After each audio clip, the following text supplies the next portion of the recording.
আপনার খুব ভালো বন্ধু, কিন্তু বিপদে আপনার পাশে থাকবে না। আপনার হয়ে জনসম্মুখে দুটো কথা বলতে তার দ্বিধাদ্বন্দ্ব।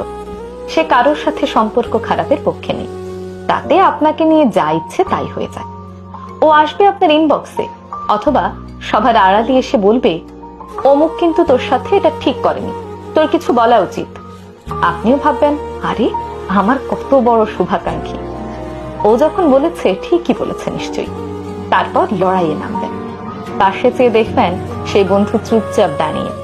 আপনার সাথে একটু আগে যে পরামর্শ করে এলো সে সময় মতো বোবা, কারণ ওই যে সে কারোর সাথেই সম্পর্ক খারাপের পক্ষে নেই। আবার আপনার শত্রুর সাথেই তার গলায় গলায় ভাব। আপনার সাথে কাটাকাটি হয়ে গেলেও সে কিন্তু আপনার শত্রুর সঙ্গ ছাড়বে না। কারণ কি? ওই যে সে কারোর সাথে সম্পর্ক খারাপের পক্ষে নেই, তার সবার সাথেই মিশে থাকতে হবে। এমন মানুষ আমাদের জীবনে কম বেশি থাকে। এরা প্রচন্ড সুবিধাবাদী, স্বার্থপর। এদের প্রতি আপনার যতই মহব্বত থাকুক না কেন, একেবারে কিক মেরে নেটওয়ার্কের বাইরে ফেলে দিন। যদি আপনার বিপদে আপনার পাশে থেকে আপনাকে সাপোর্ট দিতে না পারে, ইনবক্সে বা আড়ালে এসে মিউ মিউ করার দরকার নেই। অমন মিউ মিউ আমিও পারি, আপনিও পারেন, এমনকি সবাই পারে। একটা ছোট বাচ্চার সামনে কাঁদলে সেও এসে বলবে কেঁদো না। তাহলে ওই ব্যক্তি আপনার জীবনে আলাদা